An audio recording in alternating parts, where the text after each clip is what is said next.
여러분 반갑습니다. 저는 39년 전 장신대 신대원에 입학한 아주 오래간만에 이렇게 해외에서 있다가 우리 KPCA 총회가 서울 연동교회에 있어서 이번에 방문하는 겸 장신대에 오게 되었습니다. 어제 세계교회 센터에서 잠을 자는데 너무나 가슴이 뛰고 39년 전 일이 생각이 났습니다. 제가 겨울방학 때 히브리어를 미리 이수하기 위해서 택시가 구이동에서 북문을 통해서 내려오는데 얼마나 눈이 많이 왔는지 이불 하나를 갖고 조그마한 가방을 들고 믿지 않는 가정에서 제 혼자 혈혈당신으로 서울이라는 곳에 처음으로 올라와 봤습니다. 근데 얼마나 그 경사가 겹하고 낭떠러지가 심한지 내려오다가 미끄러져서 떼굴떼굴 굴렀어요. 그래서 얼마나 서러운지 제가 교편 생활을 제가 국사를 전공했고요.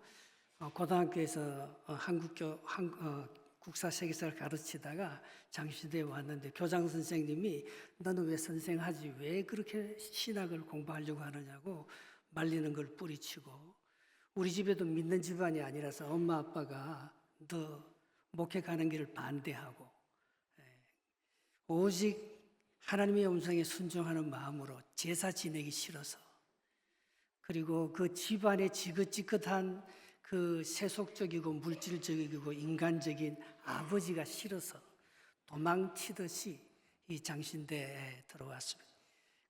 너무 후회스러웠어요. 서울에 아는 사람도 없고 누구 친구 이렇게 목사님이나 장로님들이 있어야지 저를 좀 이끌어 줄 텐데 신대원 1학년 때는 내가 섬길 교회도 없고 내가 괜히 장신대 와서 이렇게 고생을 하는구나. 그냥 교편생활 하면서 편안히 지내면 될 걸. 그렇게 눈물을 흘리면서 기도탑에서 후회를 하는데 하나님께서 제게 들려준 말씀이 있었습니다. 디모데후서 2장 4절 병사로 복무하는 자는 자기 생활에 얽매이는 자가 하나도 없나니 이는 병사로 모집한 자를 기쁘시게 하려 함이라 했습니다. 하나님이 나를 불렀는데 주님께서 내게 말씀하시기를 너는 주의 종이 되겠다고 말씀했는데 내가 뭘 걱정할 것이 없나. 정말 아는 사람이 없고 이끌어주는 사람이 없고 돈도 없고 가난하고 연약했지만 하나님을 의지하는 마음으로 여기 샤트콜이라는 곳에서 3년을 그렇게 지내게 되었습니다. 하나님께서 나를 불러주신 그 하나님이 여기서 신학교를 졸업하면서 나는 한국에서 목회하기에는 적당하지 않는 사람인 것 같다. 왜냐하면 나를 끌어줄 사람도 없고 내가 여기 사는 것보다는 좀 더 넓은 세계에서 내 꿈을 펼치면서 그렇게 살아야 되겠다. 그런 마음으로 제가 가장 존경하는 헨리 나우엔을 찾아서 동신교회 부목사 할 때에 제가 여름방학 2주간 동안 주일 한번 끼워서 빠지는 동안 토론토를 방문했어요. 헨리 나우엔을 좀 만나고 싶어서. 그래서 갔는데 출장을 가서 만나지는 못했고 이제 그분의 책을 통해서 이제 그분의 서성이 이제 폴 트루니에라는 사실을 알고 그분의 책을 읽으면서 저는 큰 도전을 받았습니다. 그것은 모험으로 사는 인생이라는 책이었습니다. 내 삶의 지휘자는 하나님이시고 하나님이 인도하면 나의 가치는 하늘보다 큰데 하나님께서 나를 통해서 역사하실 일이 분명히 있을 것이다. 그런 생각을 하고 제가 토론토의 꿈을 가지고 그렇게 유학을 한번 떠나기로 마음을 먹었던 그 시절이 생각이 납니다. 오늘 본문에 보면 스데반의 일로 일어난 박해가 그 환란으로 말미암아 더 이상 예루살렘 교회에서 신앙생활 하기 힘든 성도들이 베니게와 구브로와 안디옥까지 이르러 유대인에게만 말씀을 전하는데, 그 중에 구브로와 구레네 몇 사람이 안디옥에 이르러 헬라인에게도 말하여 주 예수를 전파하니 했습니다. 저는 이것을 로고스라고 봅니다. 여러분, 우리가 어디 가든지 나하고 말을 통하는 사람하고만 얘기하지 않겠습니까? 우리 민족끼리만 서로 이렇게 복음을 전하고 전도하는, 아마 평안했으면 그렇게 살 수밖에 없었을 것입니다. 그런데 여기 구브로와 베니게와 이 구레네에 흩어진 사람들이 안디옥에 이르러 헬라 사람들에게도 복음을 전하기 시작했다는 것입니다. 구약이 히브리어로 되어 있지 않았습니까? 그랬다면 예루살렘과 유대의 한계를 극복하지 못했을 것입니다. 그러나 70인역이라는 구약이 헬라어로 번역되면서 헬라 사람들이 예수 그리스도를 알고 구원을 받는 놀라운 역사가 일어나기 시작했습니다. 그게 BC 3세기경인데요.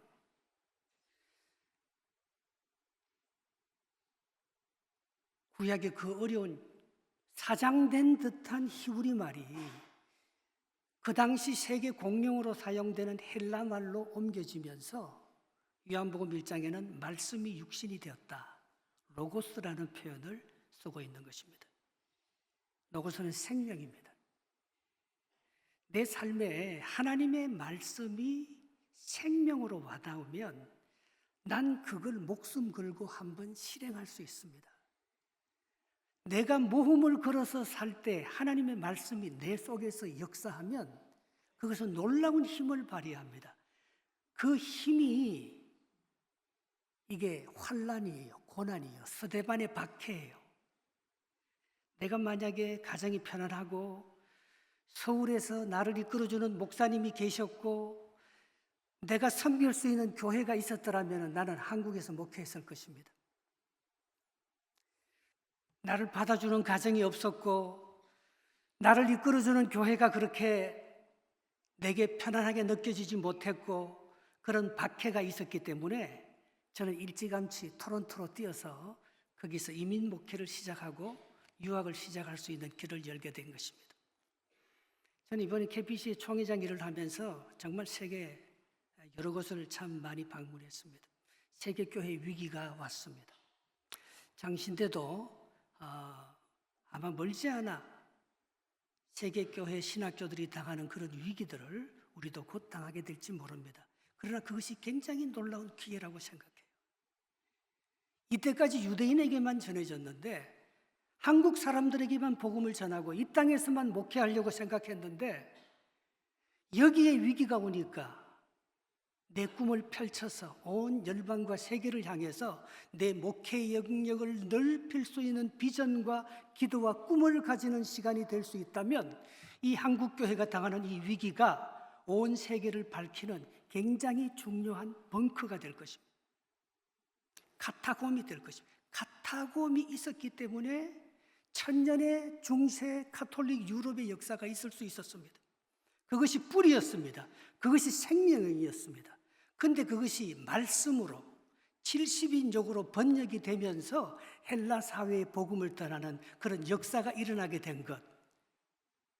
오늘 여기 하나님의 말씀 앞에서는 여러분들 가운데서도 예루살렘 교회가 박해를 받고 어려움을 당할 때, 한국 교회가 위기가 오고 어려움을 당할 때, 한국 교회가 이 동방의 작은 교회인데 여기가 하나님께서 우리를 쓰는 온 세계 열방을 섬기는 굉장히 중요한 벙커 역할로 그렇게 사용할 것이라는 생각을 저는 하게 됩니다.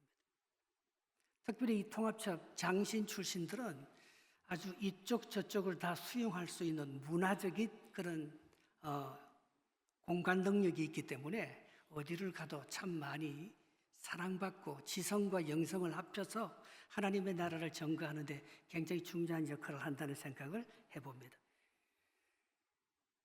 제롬이라는 사람이 AD 5년에 그 헬라어 성경을 라틴어로 번역합니다. 그게 유럽의 가톨릭 기독교 아닙니까? 그게 천년가입니다. 말씀이 육신이 된 거죠. 예수 그리스도가 이 땅에 오신 것만 로고스가 아니고 우리가 문화적인 도전을 받고 그 문화의 한계를 넘어서 새로운 언어로 새로운 목회 현장으로 전진하는 그것이 로고스입니다. 내 안에 예수 그리스도의 생명이 있어서 그 생명을 그 시대의 말로 상대방의 언어로 표현할 수 있고 그것을 준비하고 훈련하고 도전을 받아서 그런 꿈을 가지면 우리의 가슴 속에 로고스가 생기는 것입니다. 그것이 열방을 품고 세계를 섬길 수 있는 그런 위대한 역사를 만들어 나가는 가장 중요한 재료가 될, 그거는 박해입니다. 그거는 고난입니다. 그것은 더 이상 이 세상 지금 내가 살고 있는 여기에서 살아갈 수 있는 어려운 환경 때문에 내가 그런 도전을 하게 되는 것인 것입니다. 예수님께서 수로 부록의 여인이 와서 자기 딸을 고쳐달라고 할 때 예수님께서 마가복음 7장 27절에 보면 자녀들의 떡을 취하여 개들에게 던짐이 마땅치 아니하다 했어요. 이 수로 부록의 여인이 헬라인입니다. 예수님은 유대인의 구원을 위해서 이스라엘의 이런 약을 위해서 오셨지 이방인 헬라인을 위해서 복음 전하러 오지 않았다 했습니다. 그러나 이 여인이 그 예수님을 말씀을 받아서 그 로고스로 바꿉니다. 옳습니다. 개들도 주인의 상에서 떨어지는 부스러기는 먹습니다. 나에게 뭐 큰 걸 달라는 것 아닙니다. 당신의 생명을 나에게 주시옵소서. 그러면 내 자녀도 낳고 내가 이 땅에서 새로운 비전을 가지고 살아갈 수 있는 힘을 얻게 될 줄 믿습니다. 딸아, 네 믿음이 크다 했어요. 네 믿음대로 될 거라서 로고스가 이루어지는 순간이죠. 저는 여기 기독교 교육하시는 장신근 교수님하고 연신원에서 같은 한방을 쓰면서 2년 동안 장신근 교수님은 조직신학을 공부했고 저는 한국교회사를 전공했습니다. 대학에서도 한국교회사를 했기 때문에 장 교수님 오늘 새벽에 와서 설교하는 거 보니까 야, 그때 모습 그대로이시더라고요. 역시 조용하시고 아주 인격적으로 차분하게 설교를 전하는데 은혜를 많이 받았습니다. 여러분이 공부 열심히 해서 장신대 교수로 다시 돌아올 수도 있을 것입니다. 그래서 저는 그래서 제가 제일 먼저 선택한 길은 베트남 선교였습니다. 통합적 선교 제1호 파송으로 서울 신일교회가 지원해서 호지민의 제1호 제가 베트남 13기 선교사 훈련을 받고 이 토론토에 갔는데 내 뒤에 오신 분이 김덕규 목사예요. 김덕규 목사는 NGO의 선교적인 후원을 받아서 지금까지도 집 짓는 일을 합니다. 그래서 베트남의 인민위원회하고 연결이 되어서 베트남 사람들의 존경과 사랑을 받으면서 아주 베트남에 맞는 선교를 하고 있어요. 그래서 이번에 큰 한경직 목사님 선교상도 받고 아주 존경받는 선교사가 되었더라고요. 그러나 저는 너무 열심히 선교했어요. 베트남에 가서. 베트남 한인교회를 개척하고 베트남 산지족에 들어가서 막 무자비하게 과감하게 그렇게 선교를 하니까 전 쫓겨나왔어요. 더 이상 너는 미제국주의의 앞잡이니까 우리 이 공산주의 사회를 무너뜨리는 선교사로서 더 이상 너는 베트남에 머무를 수 없다. 제가 전공이 언더우드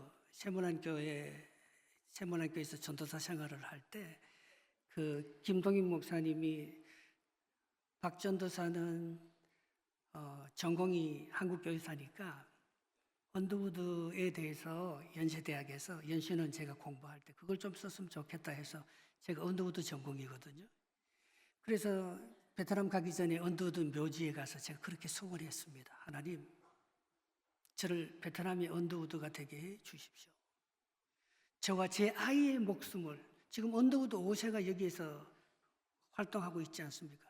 제가 베트남을 위해서 헌신하겠습니다. 내가 그렇게 얘기했는데 하나님께서 나의 헌신은 안 받아주고 김덕규 목사의 헌신은 받아주고 나는 비자도 못 받고 쫓겨나와서 제가 여기 다시 돌아왔었을 때 우리는 깊은 우울증에 걸렸습니다. 야, 나는 선교도 실패하고 한국 교회에서 내가 아는 사람도 없고 내가 목회도 실패하고 돌아오니까 신일교회에서 집도 안 주더라고요. 선교관에 좀 머물자 하니까 너는 실패한 선교사니까 고생을 좀 해봐야 된다고 처갓집에서 그렇게 아이들 데리고 있는데 얼마나 내 자신이 자존감이 떨어지고 비참한 선교사인 줄 몰랐어요. 제 아내가 원래 전공이 신학이 아닌데 장신대 기독교 교육학과를 지원하니까 여기서 떨어졌어요. 또 이화여대 기독교 교육학과를 지원해도 떨어졌어요.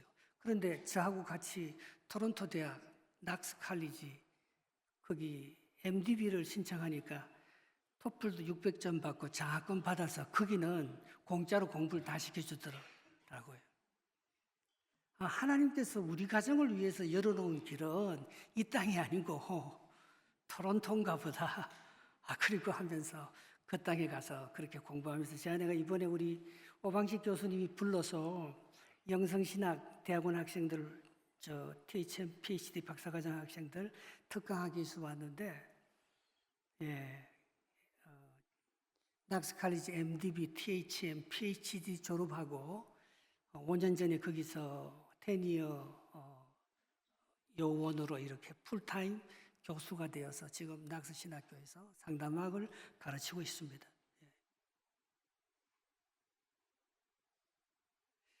사랑하는 여러분, 나같이 이렇게 실패하고 한국에서도 실패하고 선교 사역에서도 실패하고 갈 곳 없는 사람들도 하나님의 말씀을 쫓아서 길을 열어주는 곳이 있더라고요.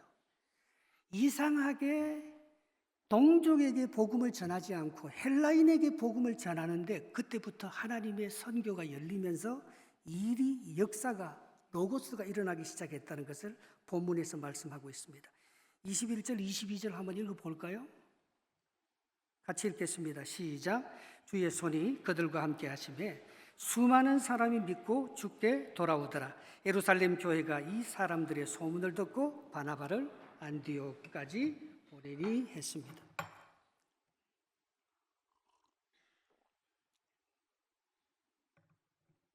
내 길이 다 막혀도 열리는 곳이 한 곳이 있더라고요. 내가 다른 것 할 때는 에너지가 안 나와도 그것 할 때만은 에너지가 나올 때가 있더라고요.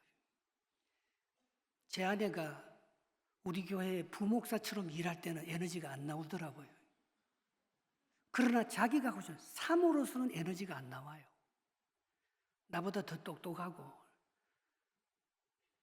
자기가 하고 싶은 그 상담학을 할 때 얼마나 에너지가 나오는지 언어의 한계도 극복하고 민족적인 한계도 극복하고 자기의 길을 가서 저의 노후 대책이 제 아내입니다. 제가 공부시켜놨잖아요. 물론 자기가 공부했지만 내가 교회에서 우리 교회 EM 페스트 하는데 그거 갖고는 만족을 못 하더라고요. 그거 그만두고 자기 공부하는 게 자기 행복이었어요. 제가 섬기는 KBC의 총회는요, 미국 노회가 주류예요. 13개가 미국 노회고요. 캐나다 노회는 토론토를 중심으로 하는 캐나다 동노회와 밴쿠버를 중심으로 하는 캐나다 서노회가 있고요. 그리고 한국에 여기 빼고는 해외 흩어진 장로교 통합측은 다 우리 교단에 속해 있습니다. 유럽 노예가 있고요. 중남미 노예가 있고 그리고 호주 노예가 있고 뉴질랜드 노예가 있고 일본 노예가 있습니다.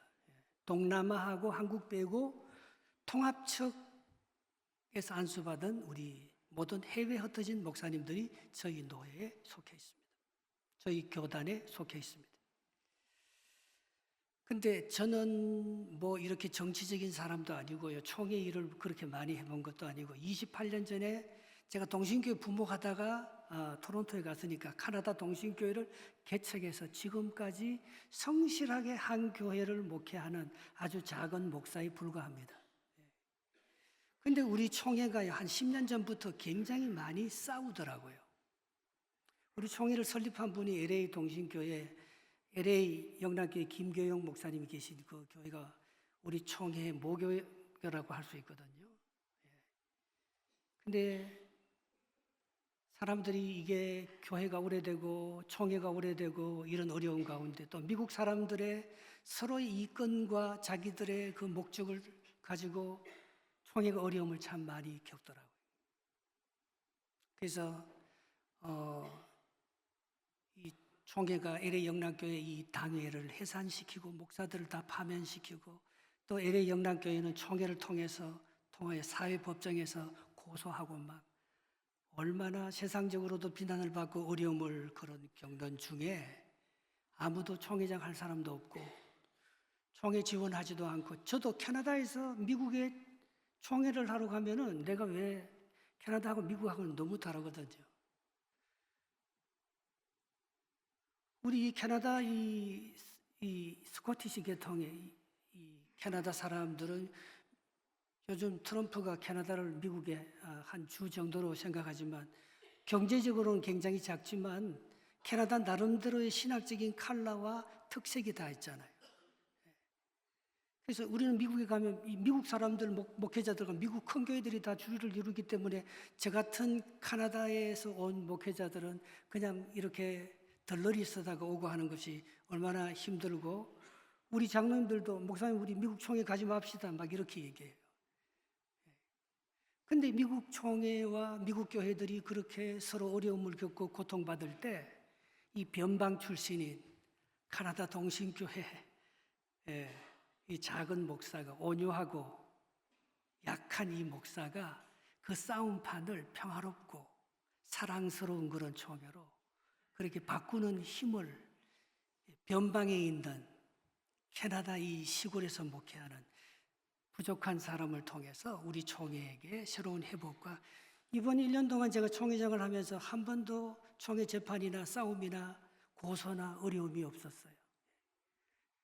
너무 약하고 싸울 줄 모르고 미약하니까, 싸워봤자 뭐 별로 얻는 것도 없으니까 부족한 저를 통해서 또 총회 일을 하게 하시고 모든 것들을 잠재우시고 또 총회를 새롭게 하는 그 일에 함께 쓰임받는 그런 일들을 만들어주시는 주님의 은혜를 생각할 때 정말 감사합니다.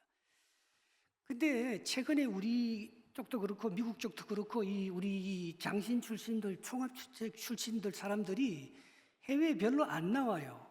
백석 출신들이 너무 많이 나와 있고요. 총신 출신들이, 학생들이 많아서 그런지 너무 많이 나와 있어요. 요즘 큰 교회가 생기면, 우리 토론토에서도 토론토 영락교회, 토론토 미랄교회 큰 교회가 생기면은 새로운 목사님들이 다 바뀌는데 다 합동측 총신 출신들이 다 하고 있어요. 그 교단 자체가 KPCA이고 우리 장신 출신들이 거기 들어가서 일을 해야 되는데, 낙스 신학교에도 우리 오방식 교수님 때는 얼마나 박사과정도 많고 많이 도전해 왔는데 지금은 별로 학생들이 안 와요. 너무 똑똑하고 훌륭한 우리 후배들이 좀 많이 이렇게 앞으로 이 해외에 나왔어요. 이 동방의 이 한국에서 이 통합책에서 배운 이 신학을 가지고 우리 민족을 하나님께서 이제는 열방 가운데 흩어져서 예루살렘 교회를 흩으신 것처럼, 그래서 안디옥 교회를 비롯해서 에베소 교회를 비롯해서 빌립보 교회, 로마 교회로 하나님께서 세계 선교를 감당하는 것처럼 이제는 더 이상 한국이 아닌 한국의 영성을 가지고 세계 헬라인들을, 로마인들을, 온 유럽인들을 다 섬기는 그런 사람들로 하나님께서 우리를 사용하기 위해서 우리가 좀 더 비전을 갖고 우리 후배들이 좀 많이 나왔으면 좋겠어요. 제가 그래서 이번에 와서 한번 우리 후배들에게 그런 도전을 주고 싶었습니다. 제가 영어를 잘하고 돈이 많아서 유학을 가고 교회를 개척해서 제가 교회를 2번이나 새롭게 지었어요. 정말 하나님은 살아계시잖아요. 여러분의 가치가 하늘의 가치보다 크지 않습니까? 여러분은 세상에 빛이지 않습니까? 여러분이 가는 곳마다 시냇가에 심은 나무처럼 12가지 생명나무 열매를 맺는 하나님의 귀한 왕같은 제사장이지 않습니까? 이 한국교회만 개척을 안 해요. 거기 가서 통합적 목사 중에서 개척한 교회는 저 캐나다 동신교회 저밖에 없어요. 모두 부목사들로만 들어가려고 해요. 모두 큰 교회만 들어가려고 해요. 저는 유학생 한 명 놓고 개척했습니다. 개척이 좋아요. 개척이 내 마음대로 할 수 있습니다. 개척은 안 쫓겨납니다. 그리고 갈수록 귀하게 여깁니다. 하나님께서 분명히 함께, 로고스가 안 일어나니까, 내가 하늘보다 더 가치 있는 존재인 줄 모르니까, 내가 빛인 줄 모르고, 오늘 그걸 깨달은 바나바가 바울을 불러서 목회하기 시작했을 때에 그 사람들이 그리스도인이라는 이름을 얻게 되어서 진짜 인격에까지 변화받는 참된 기독교가 세움으로 말미암아 안디옥 교회로 말미암아 세계 교회가 형성이 됐다는 거예요. 마지막 절 한번 읽어보겠습니다. 26절입니다. 만남에 안디옥에 데리고 와서 둘이 교회에 1년간 모여 있어 큰 무리를 가르쳤고 제자들이 안디옥에서 비로소 그리스도인이라 일컬음을 받게 되었더라 했습니다. 진짜 그리스도인은요, 어려울 때 개척해서 자기하고 다른 동족인 그 사람들에게 복음을 전해서 이 사람이 진짜 그리스도의 정신을 가지고 아름다운 공동체를 만들 때 그 교회가, 그 공동체가, 그게 진짜 그리스도인의 교회라는 이름을 얻게 되지 않습니까? 제가 해외에 살다 보니까 하나님께서 자녀들 축복도 많이 해주셨어요. 미국에 공부할 수 있는 길도 열어주고, 만약에 돌아왔으면은 이 자녀들과 부모들과의 갈등이 굉장히 심하더라고요. 아이는 미국에 가서 공부했는데 한국에 와서 적용 못하고 아이는 돌아가려고 하고, 아빠는 여기서 교수해야 되고 목회를 해야 되고, 그죠? 미국 시민권, 캐나다 시민권도 다 버려야 되고 어려움이 참 많더라고요. 너무 돌아오려고 생각하지 마시고 한 곳에 가서 한번 뿌리를 내리시고 생명을 한번 걸어보시기 바랍니다. 어디 가도요, 한국인 디아스포라가 앞으로 세계 역사를 만들어가는 그런 주역이 될 줄 믿습니다. 여러분이 그리스도인입니다. 진짜 인격에까지 새로운 공동체를 만들어서 하나님 나라를 열방 가운데 꽃필 타고르가 말한 이 대한민국 사람들, 이 사람들이야말로 가장 뛰어난, 우리를 통해서 이 열방을, 우리 지금 캐나다에서 신학교 나서 졸업한 사람들이 한인 목회하는 사람들보다도 백인 목회자가 없어요. 한국 목사들이 다 캐나다 들어가서 2개, 3개 현지 교회를 영어 못하면 설교 발음까지 다 교정해 주면서 그 사람들이 거기서 잘 먹고 살고 잘하고 있어요. 여기만이 전부가 아닙니다. 나같이 여기에 빽이 없고 혼자 예수를 믿고 이끌어줄 사람이 없는 사람들은 하나님이 여러분들의 빽이 되셔서 더 큰 열방과 기업을 만들어가는 시간이 될 수 있기를 바랍니다. 기도하겠습니다. 아버지 하나님, 사랑하는 우리 장신 후배들을 축복해 주시고 그들의 길을 인도해 주시옵소서. 예수 그리스도 이름으로 기도합니다.